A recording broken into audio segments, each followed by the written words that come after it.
Climate Incorporated by George O. Smith. Read by Quartertone. Part 1. Chapter 1. Disabled Car. Patricia Morris drove through the countryside idly, but too fast for the time of year. It was late winter, and the road was slippery. Snow still lay damply on the ground, and there were ice floes on the lakes. But Patricia was not driving for fun. She was driving in anger and sheer boredom. She was sick and tired of all the surroundings of her home. Another person might have liked them, and Patricia had liked them once, but, like her life, they now seemed entirely too artificial. The daughter of the governor of the state is in a position to wonder about the honesty of those who importune her. Since she was mentally competent and physically attractive, she was quick to question the true, often hidden, desires of the men who sought after her. And so now, Patricia, filled with boredom, was driving too fast on a slippery road. And naturally, the inevitable happened. Patricia's car skidded on a slippery spot on the road and spun completely around twice. The car careened into the ditch against a light fence post and was still. A man, clad in a heavy overcoat, muffler, and overshoes, emerged from the woods, approached the car, and opened the door. Patricia, unconscious, fell from the car seat into the man's waiting arms. He shook her gently, rubbed her cheek with his hand, and murmured soothing words to her. She opened her eyes and looked up at him. "What happened?" "You had an accident," he told her. "You should not drive so fast on slippery roads. You might get hurt." "Am I hurt?" "Forget it," he said, propping her back into her seat in the car. "It's been fun." So saying, the man leaned forward and kissed Patricia full on the lips. Then he turned and left, heading across the road into the woods, where he disappeared. He left nothing but the tingle of his caress.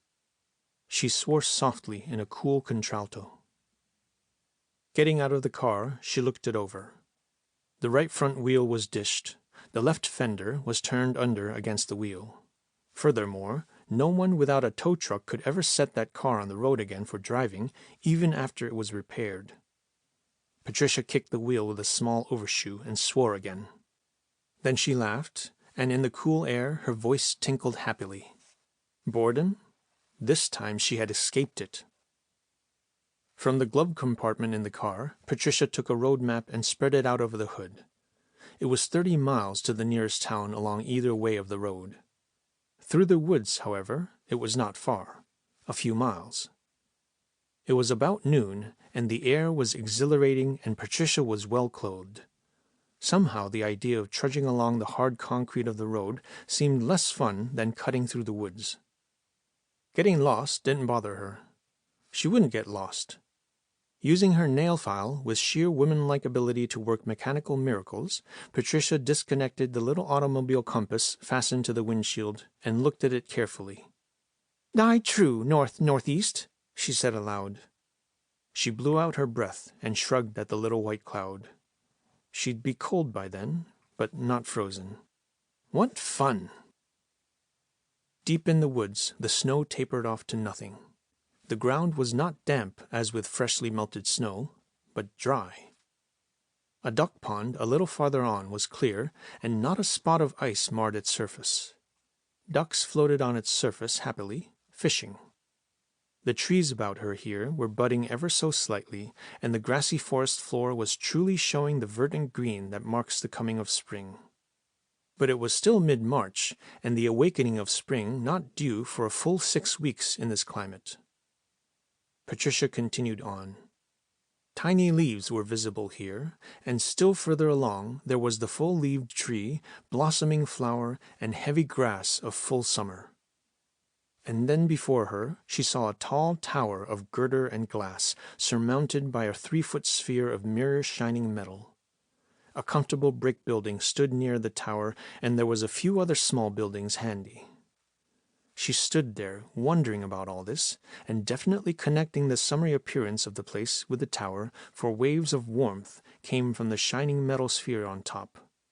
She knew because she could feel the warmth of her face as she looked up at it. "Summery, isn't it?" came a wry voice. Patricia gasped. A tall man stood behind her with a crooked smile on his face. A Doberman stood beside him, regarding Patricia with mingled suspicion and patience. "I was blind," replied the man without humor. "These signs are printed in a fair grade of legible type in a good semantic form. They make no exceptions for personable young ladies, regardless of their desirability." "Don't be insulting," snapped Patricia. "I'd be a 4-star liar if I told you that you weren't personable and desirable," he told her acidly. "You may be blind, but I am not." "I'll leave your land at once," she answered in tart tones. "I saw no signs." "I know," he grinned.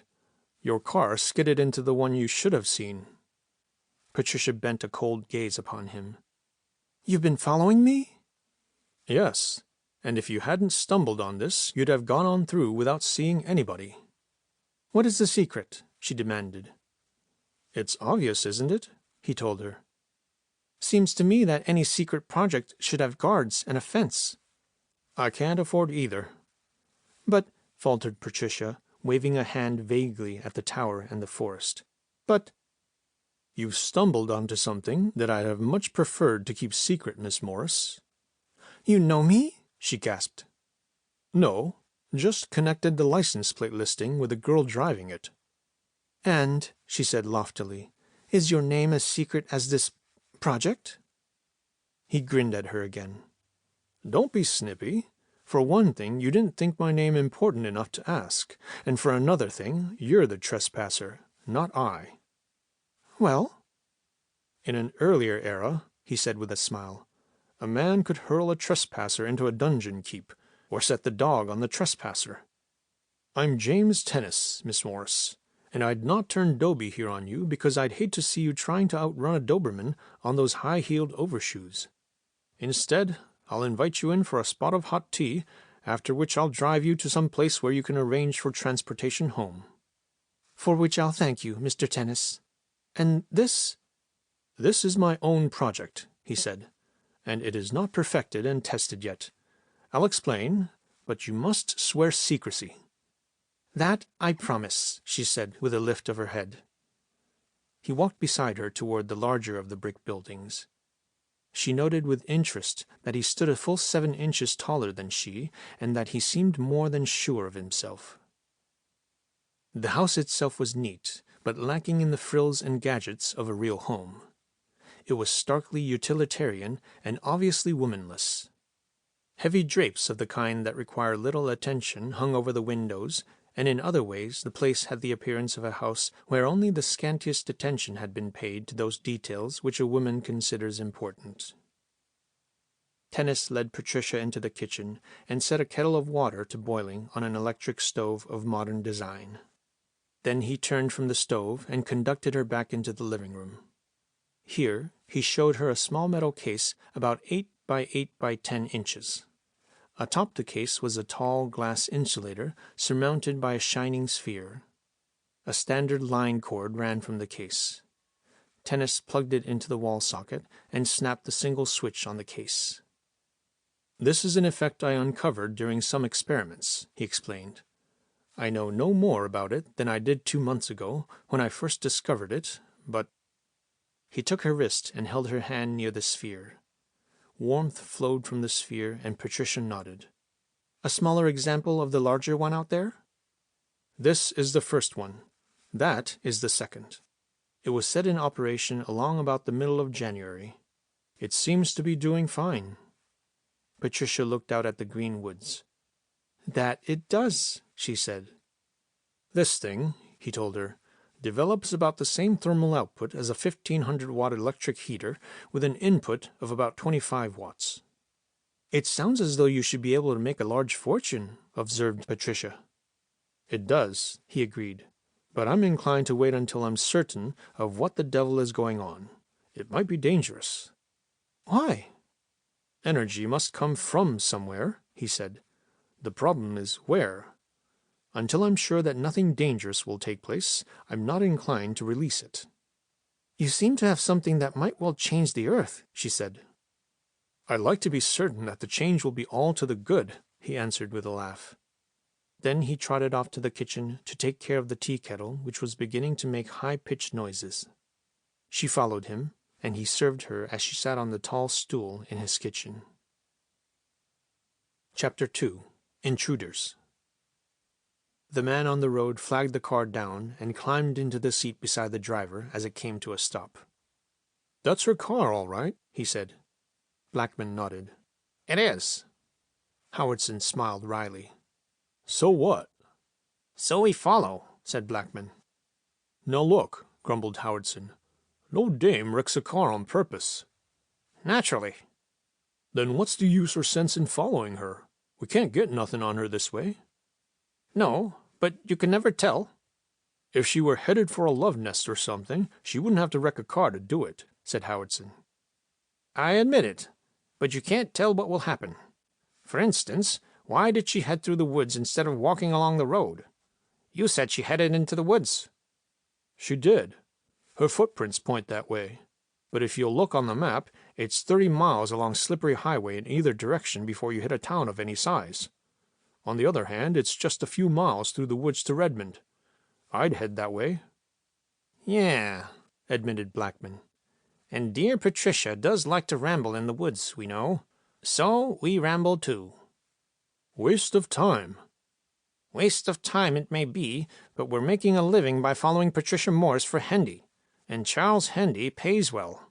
He'll pay even better when we can come up with something that will get Joseph Morris a political black eye." "That's going to be hard." "We know it. Morris is a clever, wise man.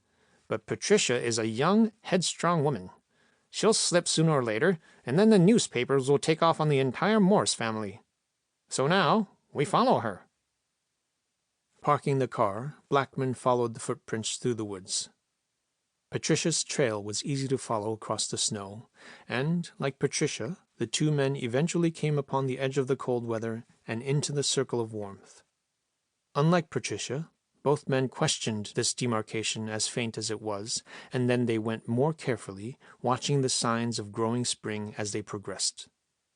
"There's more to this than meets the eye," snapped Blackman. "Glad we came now?" "I'll let you know later," said Howardson. Through the trees they saw the buildings and the tall tower upon which was the shining ball. "Now," said Howardson, "I'm glad." "Shh!" admonished Blackman.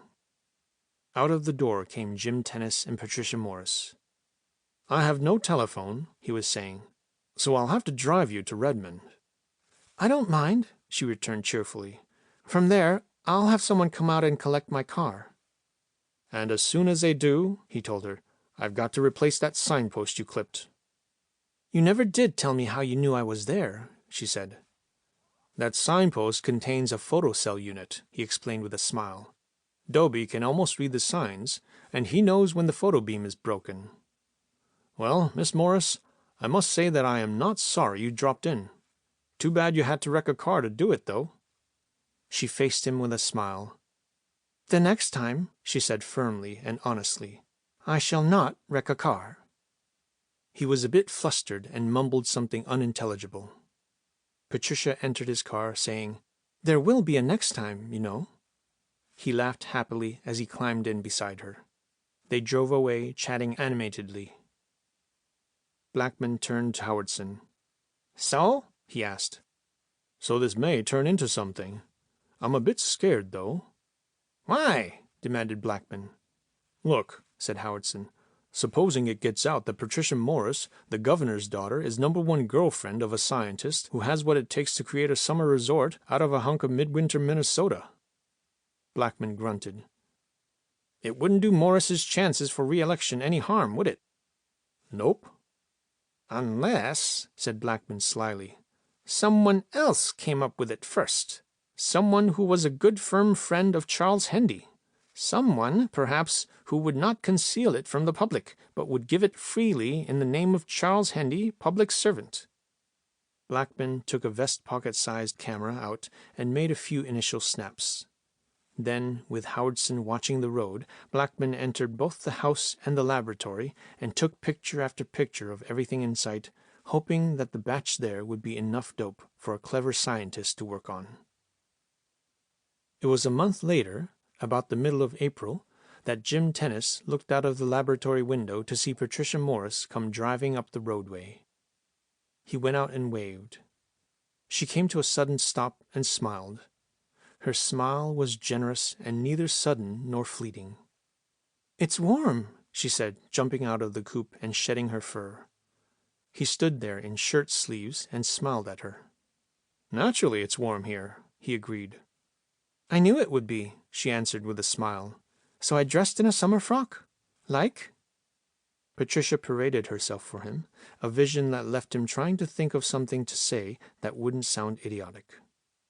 "Elsie was frantic," Patricia went on. "Elsie's my maid, and she is horrified at the idea of wearing summer silk in April. It isn't done, don't you know," she finished, imitating. Then she turned back to her coupe and took out a basket. "Furthermore, Joe thinks I'm crazy. Joe's that chef at the government mansion, and he never heard of packing a picnic basket in April. Now," she finished, "you're going to relax." "I am?" he blurted. "You are. You seldom do, I bet." "We relax," he said with a final laugh. The Doberman came bounding up, and Patricia leaned back into the coupe and produced a large and juicy bone. She tossed it, and Dobie watched the bone arch through the air, backed out of the way as it landed, and then flopped down with his chin on the top of the bone and looked at Jim. Jim nodded. Then the Doberman stood up and picked the bone between his jaws. He followed them, his tail wagging furiously. "There was a lake?" said she. There was. It was warm and pleasant by the lake. Joe did well, too. In the basket was cold chicken, cold beer, and potato salad. The chef had also packed in a thermos full of boiling hot coffee. Obviously, Joe did not quite believe the girl and was taking no chances.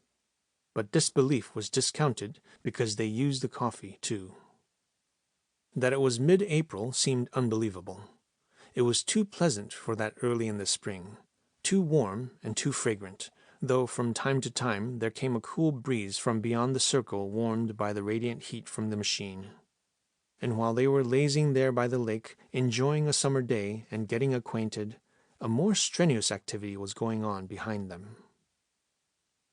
Blackman had not been far behind as Patricia drove up to the roadway. The somewhat perplexed frown disappeared as her car approached Tennis's place. Then he nodded as though accepting the answer to a problem. "What was that for?" asked Howardson.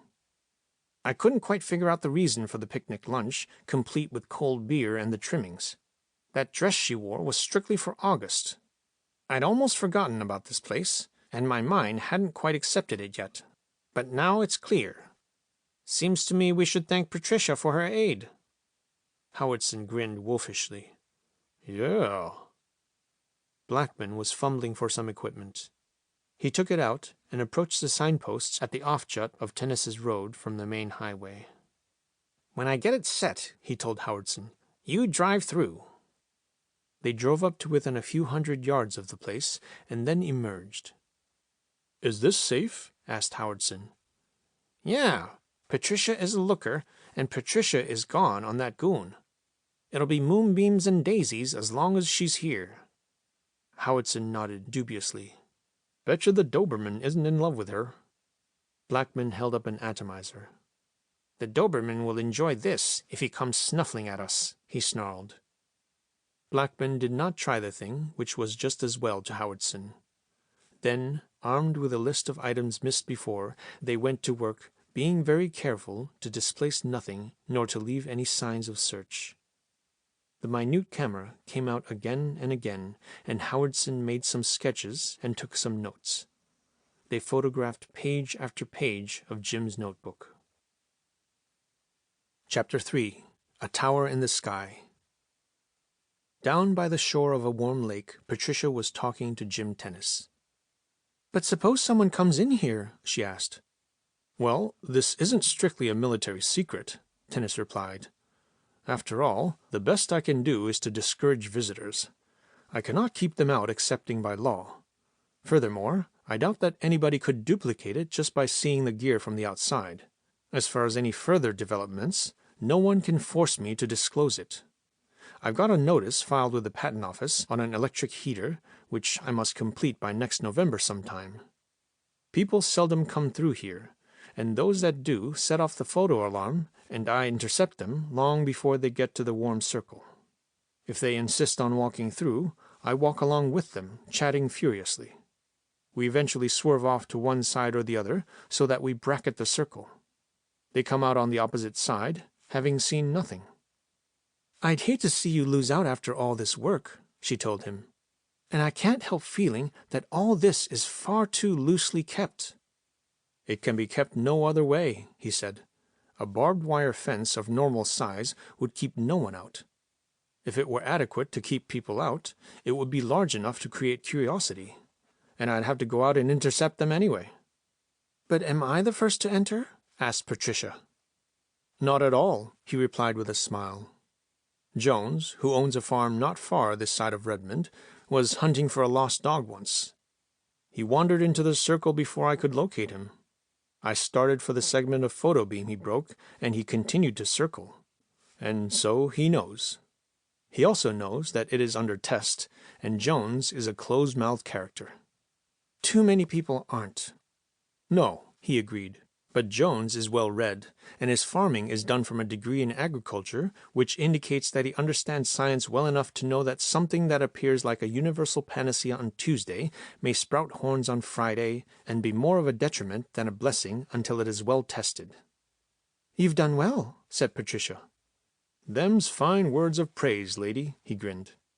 "I think they're deserved." "Quick judgment." Patricia shook her head. Then she smiled and nodded. "Yes and no," she said with a smile. "Quick judgment based upon—" "Upon?" he prompted. "Jim," she said earnestly, "do you think being the governor's daughter is a sinecure?" "It looks like nice work if you can get it," he laughed. "It's a job of bending over backwards so that people won't think you're shoving too hard," she said with a trace of bitterness in her voice. Then Patricia leaned back on the picnic basket and looked up at the sky. "That's why I like it here," she said. "Light me a cigarette, Jim, and I'll tell you something." Jim smiled, lighted 2 cigarettes simultaneously, and leaning over, placed hers between her lips. "I like it here," she said quietly, "probably because I think it's the first place I've found in years where I can take off my shoes and be comfortable." "Why, again?" he asked, looking down at her. "Jim, you're reasonably competent." "I like to think so." "When this thing is proved to your satisfaction, you know exactly what to do with it?" "Oh, but definitely." Patricia blew out a cloud of smoke, directing it away from his face. She said, "I don't have to inspect everything you say and do for motives. In fact," she went on with a smile, rising on one elbow, an act that brought their faces very close together, "I may have to entice you. This thing might be a very swell item for Dad's political future, you know." He chucked her under her chin. "We'll cross that bridge when we come to it," he told her. "I must look up the competition." "Huh?" she asked with a slight perplexed frown. "The opposition may have 2 beautiful daughters," he laughed. "None," said Patricia with a smile.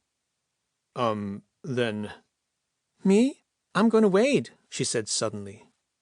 She slipped off her shoes and stockings and stood up. "I do not advise that," he told her with a slight grin. "I seldom take advice," she laughed. She went forward and dangled one big toe into the lake. It was pleasant, and so Patricia stepped full into the water. There was a screech, and she retreated swiftly. "My gosh!" she spluttered, hopping around on the other foot. "What's in there?" "That lake is stream-fed from the hills," he told her. "This isn't really mid-August. This is still April in the rest of the country around here." "Makes one forget, doesn't it?" she said, dropping to the blanket again. Jim nodded. From his pocket, he took a large linen handkerchief and dried her foot. Patricia slipped back into shoes and stockings. "One more cigarette," she asked, "and then I must go home." He smiled regretfully. It was a shame to see such a fine day come to a close. "What was that screech?" said Blackman. "I don't know.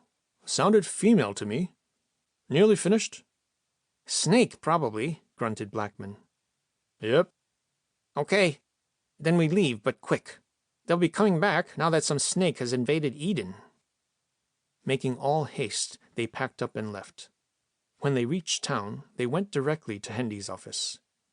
Charles Hendy heard their report, then leaned back in his heavy desk chair and looked over the desk. "And it's still going fine?" he asked. "Fine as silk," replied Blackman. "Good. You keep on the trail. We're doing fine." Hendy grinned evilly. "Not only will the public like Hendy for discovering this," he said, "and giving it to them, but they will be rather irate at Morris and Company for having had it so long without mentioning it." "But they won't—" Hendy waved a newspaper. "This is mine," he said expansively. "This one will uncover the fact that Morris intended to keep his discovery secret until just before election. That'll fix Morris." "What are we doing?" asked Howardson. "We are going to hustle," said Hendy. Out in the central part of Minnesota, a few weeks later, a vast tower reared skyward. Men swarmed the girders, riveting and welding. Up and up the tower went, reaching skyward as the weeks went by. A special high-tension line snaked across the countryside heading for the location, and construction workers built a medium-sized building at the foot of the tower. Skyward it went, and then at the top they started to weld together the segments that were the lower circle of a sphere. Rounder and more perfect grew the sphere as the weeks went by, and as it progressed toward completion more and more, men polished the outside until it was a mirror, smooth and silvery shining. Trucks of equipment came on a special trail. Only in such a remote location could such a thing be built. Only with great wealth could such a thing be financed. Up it went, with many people knowing about it, but not once were the proper authorities notified that the state of Minnesota was sprouting a metallic mushroom of Paul Bunyanian proportions. Hendy was a great fixer. Even the airlines were rerouted from the district, for they too observed the signs. The Army believed it to be a Navy proving station of some sort and shunned it like the plague, while the Navy thought it had to do with an Army program and wouldn't have gone any closer to that section of Minnesota than they could have approached with the USS Minnesota itself. The Marines asked no questions. And so progressed the work, and the summer, and a romance. Jim could not leave his little garden, felt that it might be dangerous to leave. So Patricia came often, as the summer wore on, and the rest of the country reached the temperature known to Jim's garden spot since early spring. No longer was the lake cold, and Patricia climbed on top of a small tower and did a perfect backflip into the inviting waters of the lake. She came up blowing to smile at Jim when he turned from tending the fire to remark that she had displayed perfect form. Patricia felt amused, also, because they were toying with an open fire when there was the finest in electric stoves not more than 1/8 of a mile from there, where the coffee would be brewed perfectly, where the hot dogs would not taste of smoke, and the potatoes not be filled with sand. But this was more fun. "What?" chuckled Patricia, looking around. "No salt?" "No salt." "Shucks." "Shucks nothing. Me get. Stick around, Pat." "Don't bother," she told him. "But look, it's only a few yards. I can get it quickly." "It's not important." "Look, Pat, open-fire baked potato might taste all right to you without salt, but not to me. And when I bring it back, I won't give you any. Yeah." "Why bother?" she insisted. "Because, little one, it's no bother." He put a hand under her chin and lifted her face. He kissed it quickly but tenderly, then turned and started to dog-trot toward the main building of his cluster. In the house, Howardson saw him coming. "Oh!" yipped Howardson. "Who?" demanded Blackman. "Tennis! On the run!" "Let's get out of here!" cried Blackman. "Too late! He's in!" Tennis came dashing into the house. He skidded to a stop. His eyes winked in disbelief. Finding the intruders flustered him. "Oh, what's going on here?" Tennis blurted out. Chapter 4. Conspiracy Charges. Promptly, the pair headed for tennis, Blackman high, Howardson low. Then they charged, and Jim, still shocked, struck back. They both hit him at one time, high and low, and all three went sprawling. On the bottom, Jim gouged outward, swung a mean elbow, and caught something soft and yielding. A fist hit him in the face. He kicked upward and hit something hard. A heavy blow caught him in the pit of the stomach, and simultaneously a flailing arm batted him across the ribs. They rolled free then, propelled by Jim's knees. On their feet, Howardson leapt, and Jim ducked below the swinging fists. Blackman came down on the back of his head with a heavy fist, driving him down again. He turned over on the floor and kicked upward, catching Blackman in the solar plexus. Howardson kicked Jim in the side of the head, and the room reeled, darkly, mistily, and was all awry. The intruders wrenched themselves free. A loud bark cut into Jim's fading consciousness, and he struggled to his feet to watch Dobie make a quick leap for Howardson. Blackman turned and kicked the dog, tugging at his pocket. The Doberman turned on Blackman just as the man got the atomizer clear. There was a spray from the atomizer, and the dog shrank back, pawing at his face. Blackman and Howardson rushed out, heading toward the woods as Jim Tennis sank back onto the floor. He awoke with his head in Patricia's lap. "What gives?" he asked vaguely. "I don't know," she said. "I heard Dobie bark and an automobile take off. I came to find out what had happened." "Who were they?" he demanded. "I don't know," she said.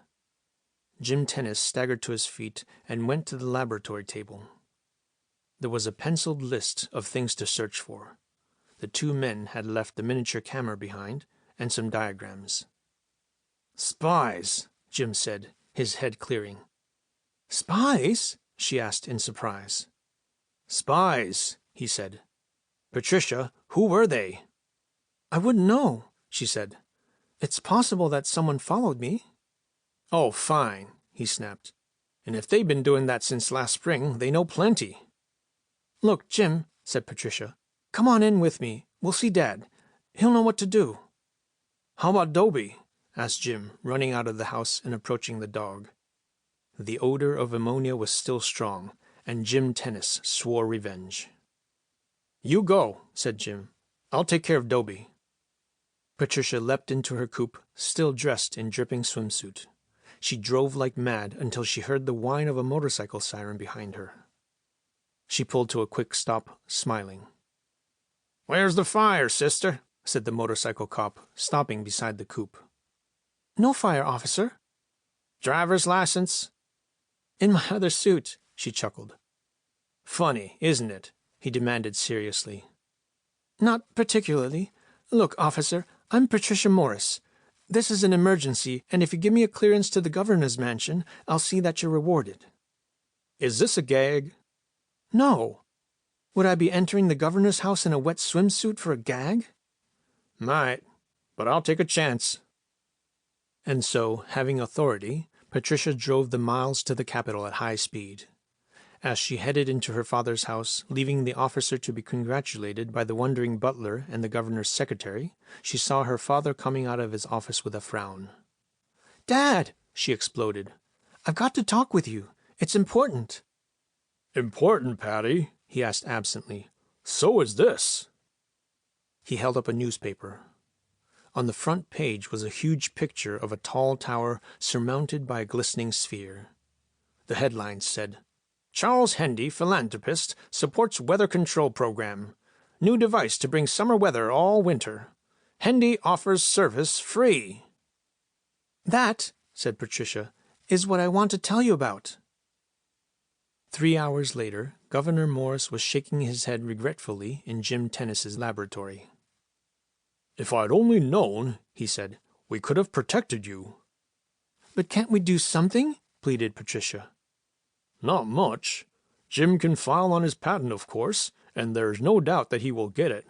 But since it will be claimed that the sciences were developed simultaneously, Hendy will allege that he reduced the thing to practice before you received your patent. All you need is some evidence that they stole their ideas from you." Jim looked around. He shook his head. "This notebook is meaningless. he said. "There's a lot of listings and questions in it, but nothing that points to anything crooked. Nothing, anyway, that would show conspiracy, and they'd probably assert that they were my own questions and scribblings. The camera and film mean nothing, since anyone can expose film. The diagrams are definitely copied from mine." "Fingerprints?" "Both men wore gloves." "But on the camera and the booklet?"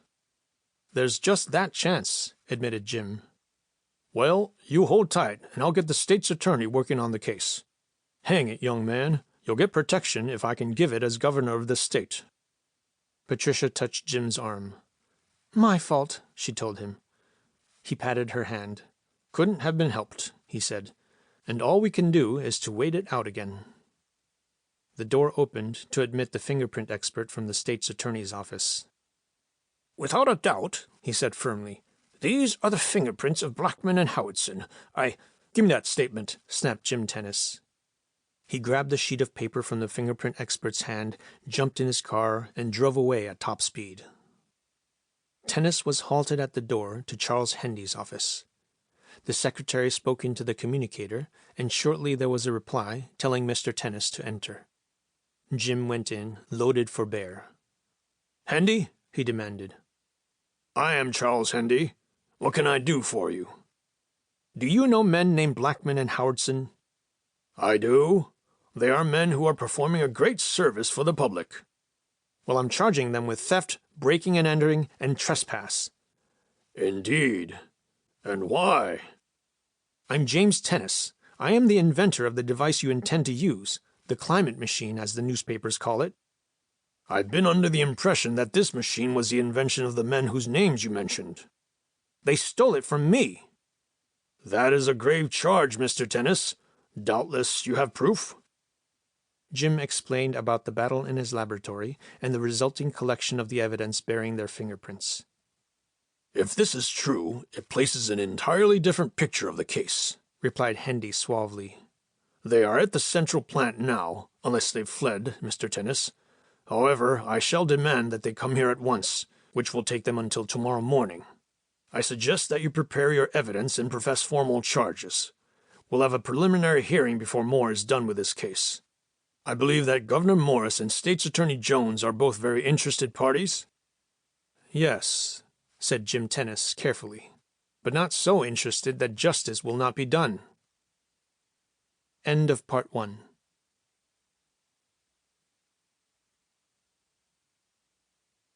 Part 2.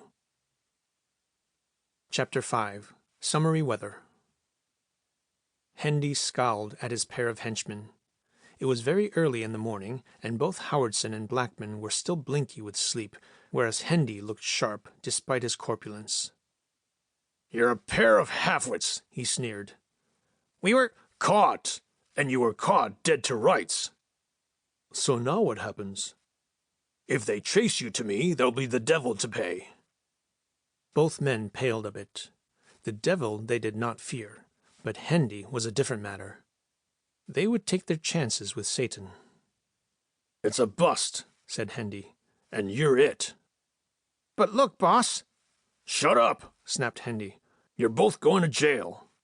"But, boss, you promised us protection," Blackman protested. Hendy speared Blackman with a cold eye. "It'll keep you quiet, too," he said. "But—" "I keep hearing you say nothing except but," said Hendy in a scornful voice. "I don't like it. It interrupts my thinking. If I hear that word again, you'll be sorry." There was no interruption this time. "Now you fools got caught. I'm now so deep in this publicly that I can't disclaim you. However, bright gentlemen, you stole that gadget on your own hook and sold it to me as your own idea, see?" "We see." "Believing that I had every right to the thing, I went ahead. You criminals, you thieves, you blackguards, you will go to jail for your temerity. You will, of course, continue to receive your salary, and, so soon as I am elected governor, I'll see that you are released on some sort of pretext, pardon or parole." "I suggested that we might sell it to you once we got it," said Howardson in an oily manner. "Blackman planned the way to steal it." "Check." Hendy pressed a button, and a secretary entered. Miss Altman, please call the police and have an officer sent up at once. Trouble, Mr. Hendy? Yes, indeed, thundered Hendy. These fine pair of intellects believe that they could steal an invention and palm it off as their own. What crooks, said the secretary. I always thought they had dishonest faces. Aren't you afraid to be left alone with them? Hendy stood up and towered over the pair. I can handle them, he stormed. The pair of worthies were handcuffed and under the watchful eye of an officer when Jim Tennis, Governor Morris, and State's Attorney Jones entered the office. Hendy nodded and pointed to Howardson and Blackman. "Are these the gentlemen who stole your invention?" demanded he. Jim Tennis shrugged. "They are the same pair I had the fight with." "The circumstantial evidence is overwhelming," Hendy said with a smile. "No one knows whether they took the idea, but they were stealing something from your place, and they were selling something to me that sounds very much like it came from your place. Officer, take them away." Tennis looked askance at Morris. The governor shrugged. "There remains only a matter of the settlement of honor between Mr. Tennis and myself," said Hendy. "Surely Mr. Tennis must admit that I have been operating in good faith." Attorney General Jones cleared his throat. "I doubt very much that any evidence could show that you have not," he said dryly. "You sound as though such evidence may have been concealed," Hendy said stiffly. "Not at all," said the state's prosecutor. "My statement was merely that finding such evidence would be most difficult. You are assuming that such evidence does not exist." "Furthermore," said Jim Tennis, "this situation evolves into a situation where I must either accept your good faith or darn soon prove otherwise, give just cause, and so forth. Right?" "You place me in a very embarrassing position," complained Hendy. "I should like to prove conclusively, but I believe my scientifically minded young friend here will admit that negative evidence is seldom conclusive. It is almost impossible to prove the absence of anything, right?" "Correct." "There remains the settlement," said Hendy suavely, but appearing quite sincere. "I believe it only fair that my investment be protected in some way. After all, I spent a considerable sum of money in this philanthropy. Oh," he said quickly as he saw dubious expressions starting to form, "please do not indicate that you think me idiotic. If this scheme works, and the state of Minnesota is maintained at summer temperature all winter, I shall happily give my investment to the state of Minnesota. I shall make my return out of similar machines, erected at a profit for every state in the Union requiring one. This shall become worldwide eventually."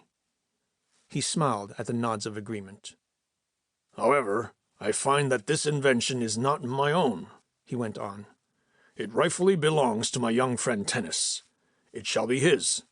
I only ask one favor. I ask that it be known that I did and do and will hand over to the state of Minnesota this machine, built out of my own funds from the plans of its inventor, James Tennis. I am, you see," he said, spreading his hands wide, "offering nothing that I rightfully own for the sake of my reputation." "How about the money?" asked Jim. "A considerable sum," nodded Hendy, "but a sum I can afford, so long as it is not too well known that Charles Hendy was taken over by a pair of confidence men."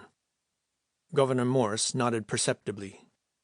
State's Attorney Jones lifted an eyebrow, as though to ask what Hendy had under cover. Jim Tennis shrugged. "All you ask is that it be known that I supplied the plans instead of those two thugs?" Jim mused. "That is all," said Hendy. "Otherwise, James Tennis, things are as they seem. They were your plans. It was my money. Clear?" "Okay," said Jim. As they left the office, Jim envisioned selling his idea to the earth and felt that losing one machine was small enough loss, since he had not paid for it. After they left the office, Charles Hendy began cursing Howardson and Blackman for their stupidity in losing for him the makings of a fortune, but then he was planning to control it anyway. After all, a machine of that potency could and would control countries. He who controlled the Tennis climate machine would control the earth. Winter came. It came like its usual cold fury to the rest of the United States and Canada. A standard, normal, nasty winter. Michigan Boulevard in Chicago was hit with lake blizzards. Fountain Square in Cincinnati was piled with drift snow. The streets of Manhattan were mixed mud and snow, which prompted one of the daily newspapers to invent a new word, smud, to describe it. Boston was a snow-piled city from one end to the other. But Minnesota was a verdant, semi-tropical garden-land.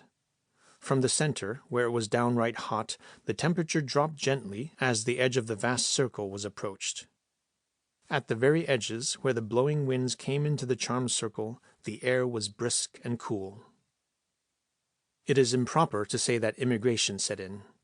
Immigration had been high ever since the announcement of tropical heat. People who ordinarily went to Florida for the winter went to Minnesota.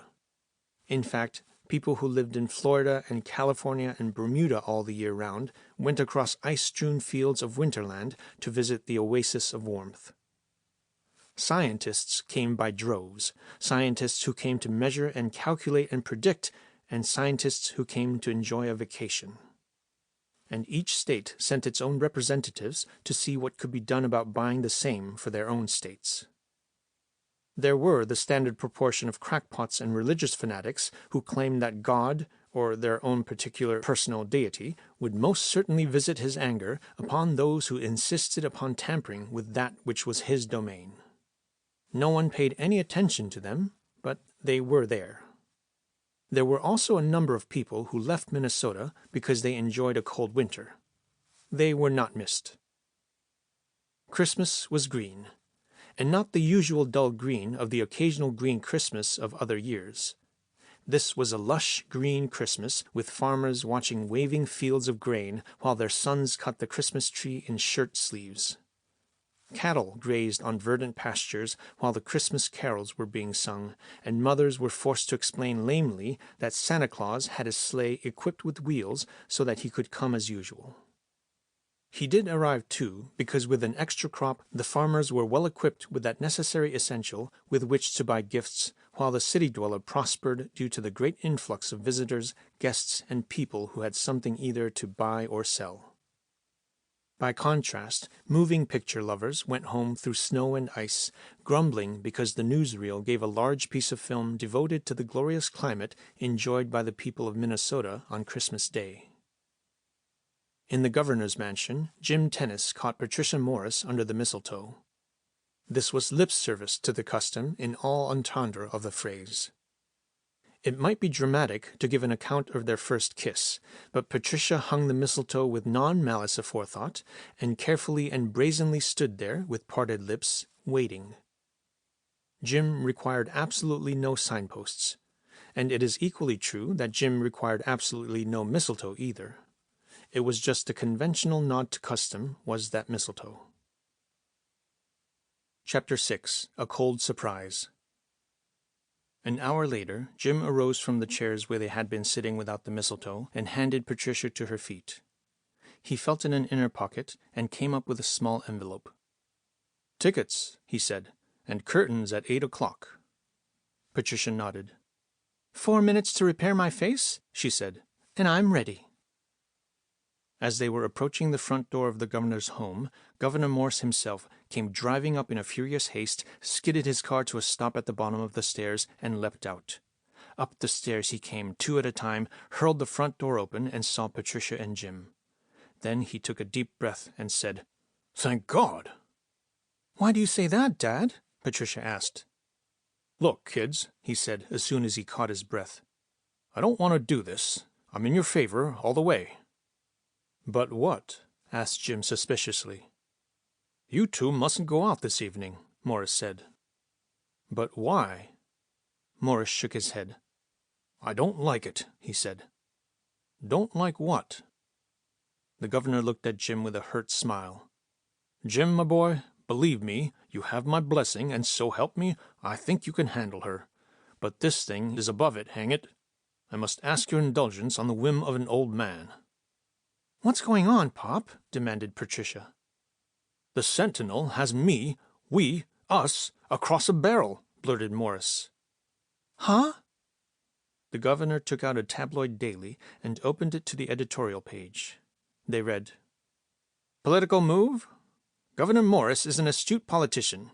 Never unwilling to give his constituents the best that is available, Governor Morris is politically intelligent enough to give them the best at the best time for his own political future. Witness the clever manner in which the Hendy tennis climate machine was handled. A wonder of the age, it has been presented to the people of Minnesota. But by whom? Certainly the fact that James Tennis and Miss Patricia Morris are firm friends and that a wedding is rumored to be impending should be a sign enough that Governor Morris was aware of his daughter's friend and the kind of work he was doing. Could Governor Morris have been waiting for an election year before unveiling this eighth wonder of the world? This is unanswerable. It is rendered unanswerable only because thieves broke into the secret laboratory of James Tennis and sold his invention to a man who accepted it in good faith to present it to the state of Minnesota. We believe that Charles Hendy is to be given every credit for giving the people the best, regardless of when it turns up. But it would have been a smart political move. Or do we assume that James Tennis and the governor's family are more closely attached to one another than most persons are aware?" Said Jim. "Oh, Pop," cried Patricia, "it's so unjust." "That's it, kids," said Governor Morris, "and it ain't good. If they see you two together tonight, everybody's going to be oversensitive about this editorial. I hate to ask you, but this is not only a game I'm playing. I'm running a life's work, and I believe that I am protecting the state of Minnesota against a very clever politician. If Charles Hendy runs for election, we'll know it." "Conniving Hendy," snarled James Tennis. "What a trickster. I hope he burns his fingers." "Okay, Pop. We'll not parade ourselves tonight. We'll stay in, Jim. There'll be other nights." January wore into February, and people grinned at one another on Groundhog Day and told one another that they did not mind the clear bright sky, for they could stand the delayed spring so long as the remaining winter were no worse than it had been. Other sections of the country gritted their teeth in snow and ice at the newsreels that showed a girl wearing a swimsuit in a green flowery garden petting a groundhog. February went into March, which came in like a hibiscus and went out like a hyacinth, and into April, which had somewhat the appearance of a drowned rat. Unusual weather, they called it. And the Sentinel editorials harped on the governor's sly political move that had failed. These editorials seemed to be timed after each date between Jim Tennis and Patricia. While Jim was swearing about being as big a political football as his machine, the great sphere in the center of the state continued to pour out its warmth. It was turned off now, for spring was approaching, and soon the external temperature would be approaching that enjoyed within the state. This was done at the suggestion of meteorologists who pointed out that one of the tempering factors of a warm summer was the thermal energy necessary to raise the frozen land to a summer heat. Thermal input from Sol being thermal input per se, they feared that the rise from 0 to 90 degrees as normal might become a rise from 90 degrees to 180 odd. Accordingly, the machine was turned off. April passed into May, and May turned blithely into June. It was noticeably cooler now, for the machine had stopped pouring its heat into the ground and the air. And on the 15th of June there came a chill spell and a faint flurry of snow. Hastily the machine was turned on. But the flurry of snow became a blizzard. Snow swamped Minnesota from end to end. For 4 days it snowed, and icicles hung from tree and wire and roof. A hasty message was sent to the climate machine, and there was no answer. Then Jim Tennis was sent for, and a group started to head for the machine. Minnesota became colder, and as they approached the site of the machine, the weather became more bitter. It was polar climate by the time they approached to within 10 miles of the machine, and the expedition sent back for polar equipment. It was flown in on ski-equipped planes, and the expedition, for it had become that, continued. Almost topped by a mighty snowdrift, the shining silver-plated ball seemed to rest atop the snow. Considering that the tower was a full 600 feet tall, the snowdrift was staggering. The expedition stopped. The biting cold from the sphere was noticeable. Tennis shook his head. "So," he said. Roberts, one of the technicians sent along with Jim, nudged his elbow. What's with the gang running the thing? When you're buried under 600 feet of snow, said Jim, you're in trouble, especially when the house below was made of summer flimsy. They had an air conditioning unit, remember? But not a heater in the place. Roberts took off his hat solemnly. Then his face hardened, and he said, I was about to accuse them of turning the machine on backwards. Jim shook his head. Unless they know more about that than I, it's impossible, he said. There's more to this than meets the eye. Confound it, there can't be any power entering that machine. That's what the power line company claimed, admitted Roberts. But what do we do now? We can't drill down through 600 feet of ice and snow, said Jim. The lower layers are probably packed into solid ice by the pressure. Roberts looked at the naked ball of silvery metal. Why isn't that thing encrusted with ice? He asked. That thing is much colder than the freezing point, said Jim, and it is radiating cold. A drop of water coming down would freeze solid long before it hit, and when it hit, the droplet of ice would glance off. So what do we do? We can cut the cables below it, said Jim. That won't take much burrowing. The caterpillar treads of the polar gear fought with the bank of snow and dug in deep, for it was not true snow, but hard frozen sleet beneath their treads. Droplets too cold to form snow crystals, they had landed and stayed there like a myriad of minute, irregular ball bearings. A few yards below the surface, they were welded together by the pressure, however, and the polar equipment hurled great fountains out in mighty arcs as they plowed their way along. With heaters going at full blast, the polar machines approached the sphere. Notice that the warmer place is between the heaters and the sphere? Asked Tennis. And on one side only? Yeah, but why? Jim smiled wryly. You can't properly state that anything is radiating cold. Cold is but the absence of heat. You cannot radiate the absence of anything. But confound it, you can attract and absorb a positive thing. That sphere is drawing the heat from everything. Despite the fact that the heaters are supposed to radiate in all directions, all of their thermal energy is being drawn toward the sphere, like air being drawn into a vacuum. How are you going to cut that connection? Demanded Roberts, after thinking the previous statement over for a moment. It's not too hard, said Jim. We're going to drive our plow blade right through it. Under the tower they went, under the shining sphere, and at the central cable that ran from the generating equipment below to the radiating sphere. There was but a minor shock as the rotating blade hit the cable, and a lurch as some of the cable wound itself in the rotating blade and tried to lift the plow. Then the machine settled once more, and as they emerged on the far side, Jim pointed to a 30-foot length of cable wound in the blade. Any power that can get across that gap, he said. His voice trailed away in wonder, for the sphere was still drawing the heat from the heaters. What can we do now? Roberts asked. Jim shook his head. Dynamite, he said with gritted teeth.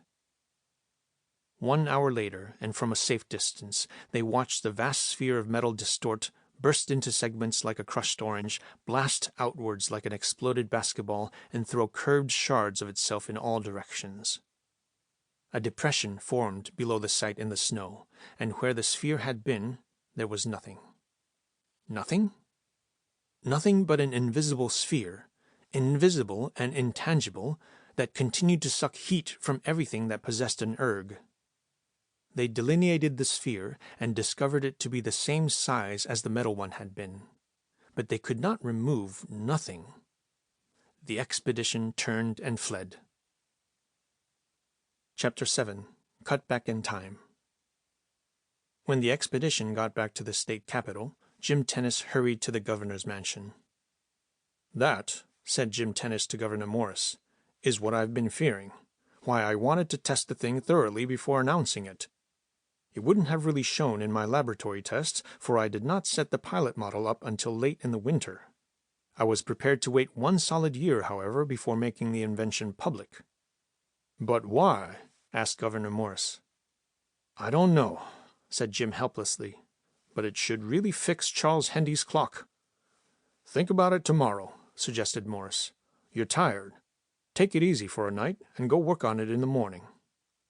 Jim nodded wearily. He was suddenly aware of the toll that the expedition had taken. He would work better for a few hours of relaxation. He smiled in a wan way at Patricia, who smiled at him affectionately. Jim relaxed, but in the same city Charles Hendy was not relaxing one bit.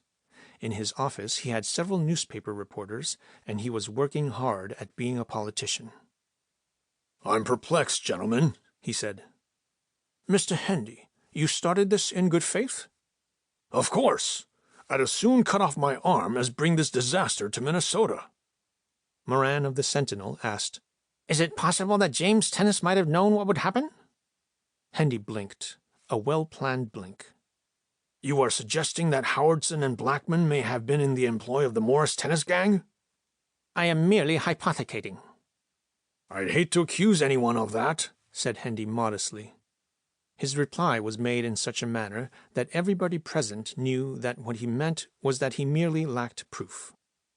"Offering a political rival a weapon with which he can commit political suicide is not a new idea," said the reporter, operating on a well-laid plan. "No?"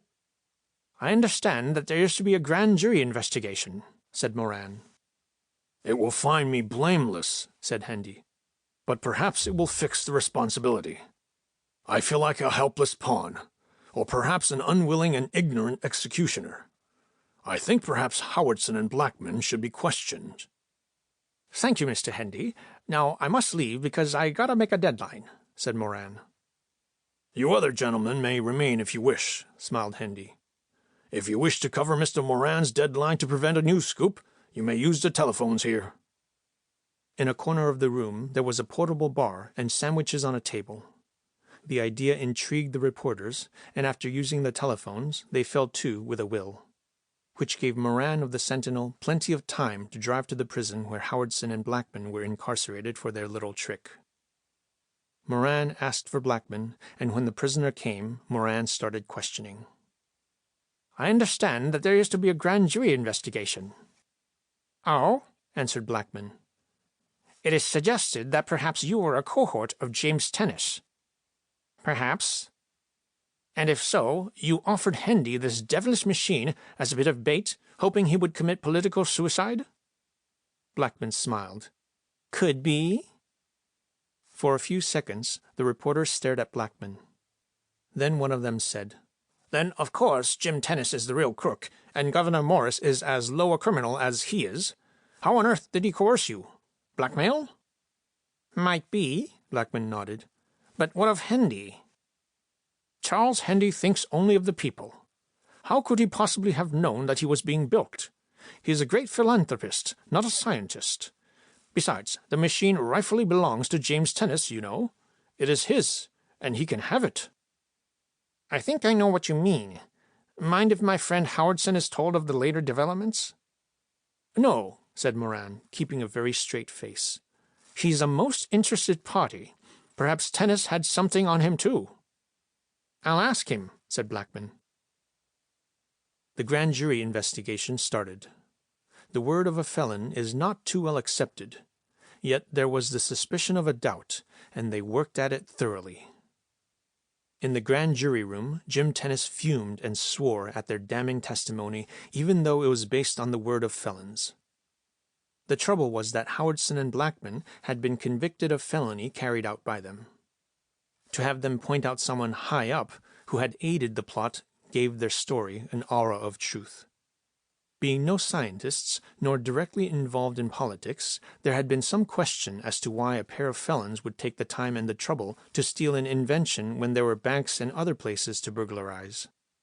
The slightly fish aroma cleared, even though it left a bad taste in the mouth. Finally, the grand jury retired to consider the evidence.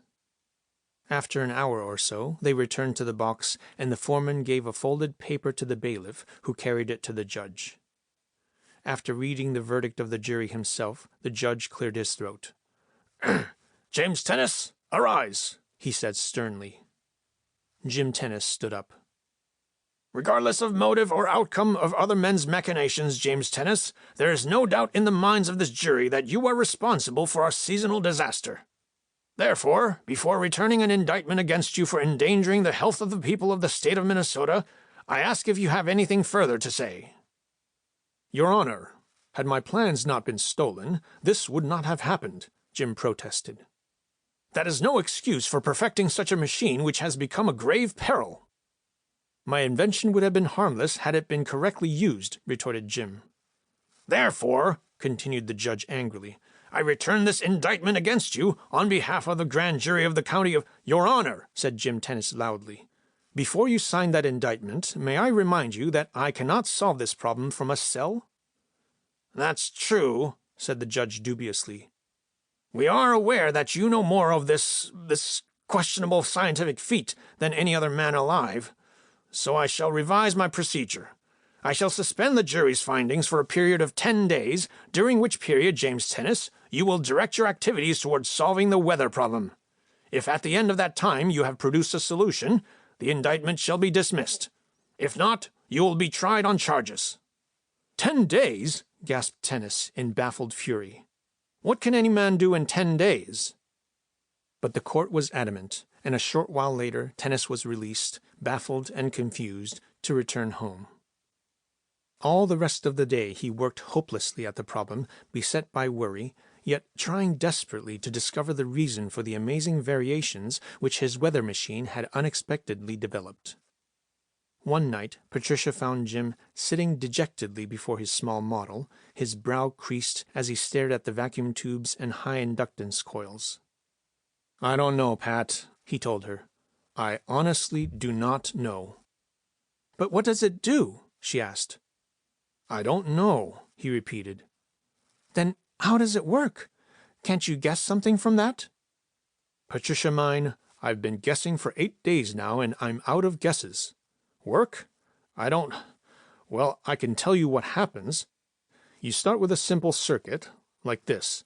That's a sort of threshold circuit, a field generator, sort of. The thing that counts is the voltage at this point. As you run it up, you eventually strike a point where the heat output is at maximum. Beyond that point it cools off again, generally speaking, that is. It vacillates quite a bit, and on the way up, for instance, you hit several peaks and valleys, the average of which is a trend upward. Once you hit the peak, you throw in the locking circuit, which maintains the voltage on this anode at the proper value to develop the maximum output, a simple automatic bias control. This one, he continued in a puzzled voice, behaves differently. The first very few volts causes a chill, after which it gets normal and behaves as the rest of them did. I'm stumped, Patricia." Governor Morris came in with a wan smile. "Jim, lad, any hope?" "None," he said. "I'm licked." "Sorry, kids, dead sorry. But I've just decided that the ambitions of an old man aren't worth ruining several young lives for." "What do you mean?" asked Jim.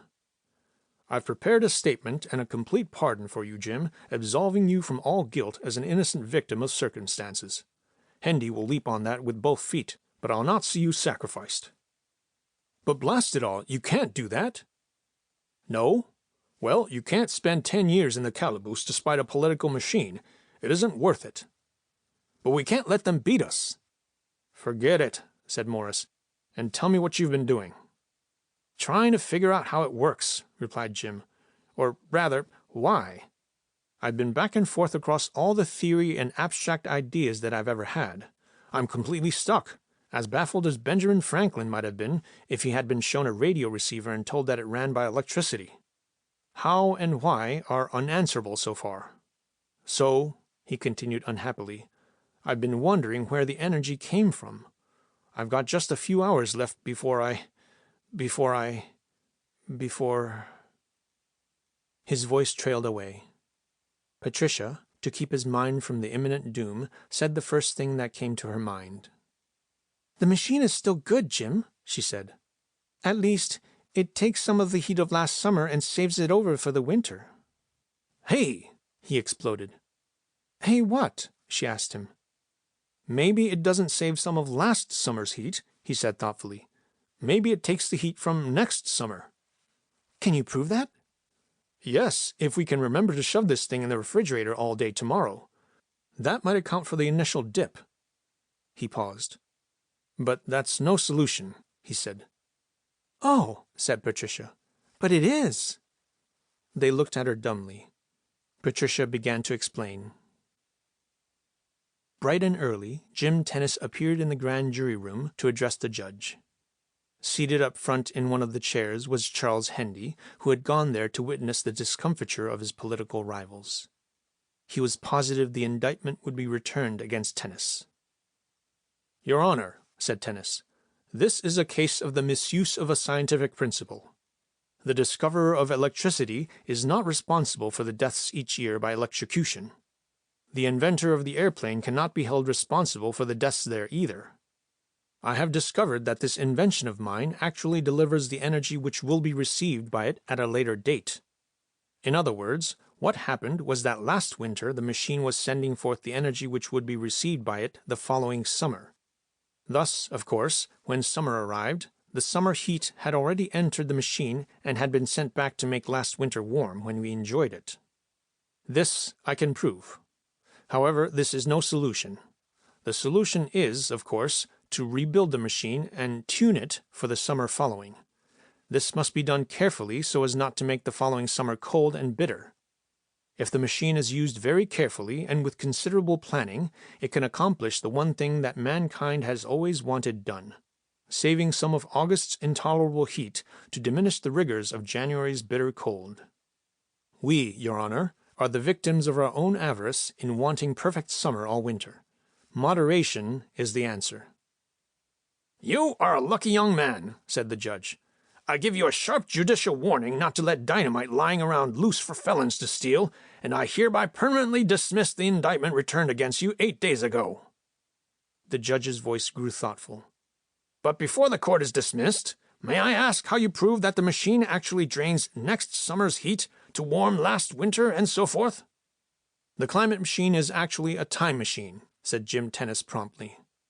"Time machine?" exploded Hendy scornfully. Jim Tennis turned and pointed to Hendy. "The same means of proving my point indicts you, Mr. Charles Hendy. Your Honor, I have here a series of pictures taken by myself. It shows Miss Patricia Morris in her car, wrecked. It shows the path she took through the woods. It shows, ultimately, Messrs. Blackman and Howardson following her. It shows Blackman and Howardson leaving, and the route they took to get to the home of the great philanthropist, Charles Hendy." "When were these pictures taken?" asked the judge. Tennis grinned. "Less than an hour ago, and a year ago, both. I went back in time." Hendy, grasping for any irregularity, spoke up sharply. "Can you prove that these pictures are not faked?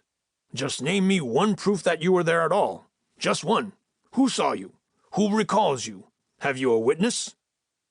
Tennis stammered. "Why, There came a gurgling cry from the rear of the courtroom. It had been uttered by Patricia Morris, who came forward with a smile. But it was a relieved smile, and there was something in her eyes that told Jim Tennis that the relief was far more personal than the facts of the trial or of any other matter at present hand. "So you," she said to Jim Tennis, "are the big lug in the overcoat, muffler, and overshoes who cradled me out of my damaged car and kissed me." Patricia turned to the judge and explained. Then, with a twinkling in her eye, she finished. "And now, Your Honor, there remains but one item to prove to my satisfaction that it is the same man. That muffler he hung over the coat rack looks the same, but might have been coincidental. Similarly, the overcoat and the overshoes. Also, other minor details, including the possible fact that the lipstick he forgot to wipe off matches my own. But there's only one man who—" "Court dismissed!" exploded the judge quickly. After all, what Jim Tennis was about to do might be considered in contempt of court. End of Part 2. End of Climate Incorporated by George O. Smith.